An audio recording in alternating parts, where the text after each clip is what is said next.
అప్పటి క్రియలను మీకేమి ఫలము కలిగెను? వాటిని గురించి మీరిప్పుడు సిగ్గుపడుచున్నారు కారా? వాటి అంతము మరణమే.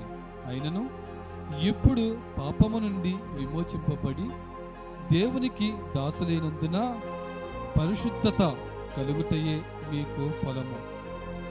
దాని అంతము నిత్య జీవము. చప్పట్లు కొట్టాలి. ఇక్కడ ప్రభు ఏమంటున్నాడంటే,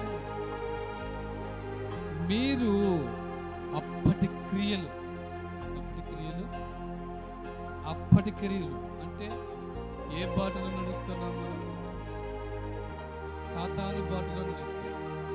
మరొక మాట ఏం చెప్పాలంటే చీకటి బాట, ప్రభు ఎరగని బాట, క్రీస్తు తెలియని బాట, దేవుని తెలియని బాట మనము జీవించాం.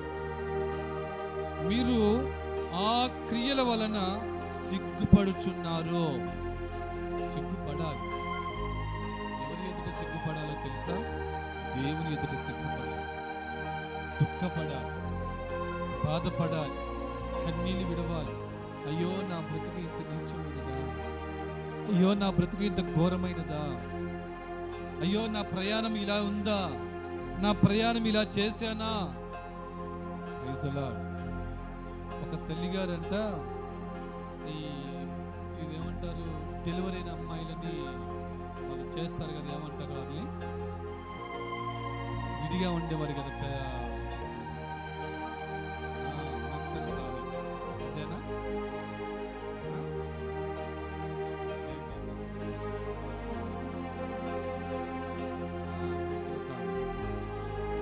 ఈవిడేం చేసిందంటే, ఒక తల్లిగారు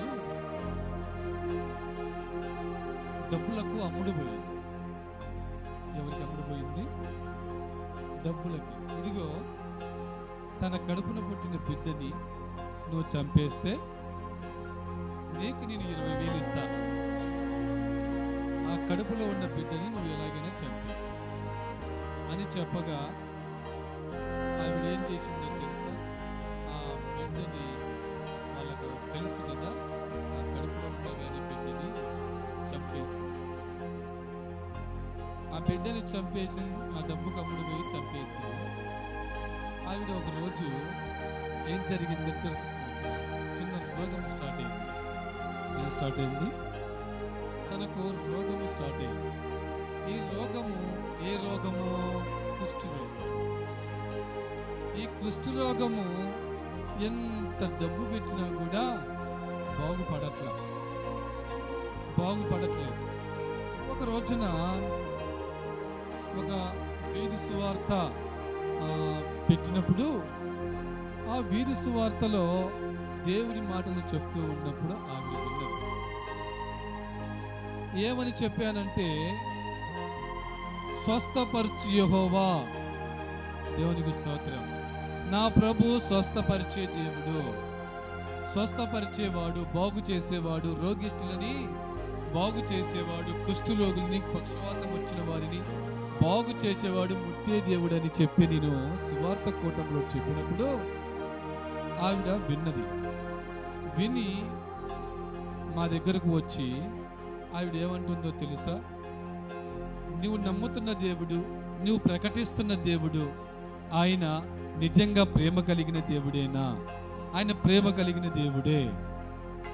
అయ్యా, నేను ఒకప్పుడు ఒక అమ్మాయి డెలివరీ చేయమంటే నేను డబ్బుకు అమ్ముడు పోయి ఆ కడుపులో ఉన్న బిడ్డని నేను చంపేశాను. దేవుడు నన్ను క్షమిస్తాడా అని అడిగింది. దేవునికి స్తోత్రం. ఖచ్చితంగా దేవుడు క్షమిస్తాడు. ఎందుకంటే నీవు పాపము చేశావు, కానీ నా దేవుడు పాపము చేసే దేవుడు కాదు. హల్లెలూయా. ఇదిగో నీ కుష్ఠరోగం ఉందా, నా దేవుడు తీసేస్తాడు. నీవు పాపాత్మురాలివని నువ్వు దేవుని ఎదుట నువ్వు ఒప్పుకుని ఎడలా, నీవు ఒప్పుకో, నేను తప్పు చేశాను, పాపము చేశాను, నన్ను క్షమించు ప్రభువా, ఇక మీదట నేను ఎన్నటికీ చెయ్యను, నేను ఎన్నటికీ చెయ్యని ప్రభు అని నువ్వు తీర్మానము చేసుకొని ప్రభు ఎదుట నువ్వు ఒప్పుకునే ఎడల నా ప్రభువు నీ పాపములన్నీ క్షమిస్తాడు. దేవునికి స్తోత్రం. హల్లెలూయా. నా ప్రభు నిన్ను నీ పాపములన్నీ క్షమిస్తాడు, నీ కుష్ఠరోగము కూడా నా ప్రభు తీసేస్తాడు అని చెప్పిన తర్వాత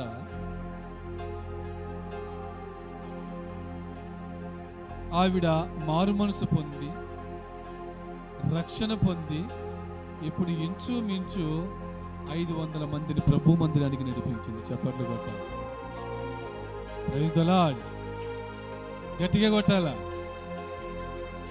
500 మందిని ప్రభు దగ్గరికి నడిపించింది. ఇప్పుడు ఆవిడ ఆ సంఘములో సంఘ పెద్దగా నిలబడింది. ఎందుకంటే ఆవిడ చేసిన పాపముని దేవుని ఎదుట ఒప్పుకుంది. దేవుడు క్షమించాడు. ఎవరినైనా క్షమిస్తాడు నా ప్రభు. నరహంతకుడినైనా ప్రభు క్షమిస్తాడు. ఇలాంటి వ్యక్తినైనా నా దేవుడు క్షమించే దేవుడే. హల్లెలూయా. ఇక్కడ ప్రభు లేఖనాలు ఏమిస్తున్నాయంటే, ఇదిగో మీరు సిగ్గుపడుచున్నారు కారా, వాటి అంతము మరణమే. Praise the lord. ఇక్కడ మీరు గమనించాల్సింది ఏంటంటే, వాటి అంతము మరణమే. ఆ మరణమైపోవాలి. అప్పుడు నువ్వు నీతిమంతురాలిగా నిలబడతావు. ఏవి మరణమైపోవాలి? చాలా మంది కొంతమంది తెలియక ఏంటో పాస్టర్ గారి మరణమైపోవాలన్నాడు అన్నట్టుగా చూస్తున్నారు. మరణమైపోవాల్సింది ఏంటో తెలుసా? మనలో మొదట ఉండే పాత క్రియలు అవి మరణమైపోవాలి. అవి మరణమైపోతే నిత్య రాజ్యం నీకు అనుగ్రహించబడుతుంది. దేవునికి స్తోత్రం.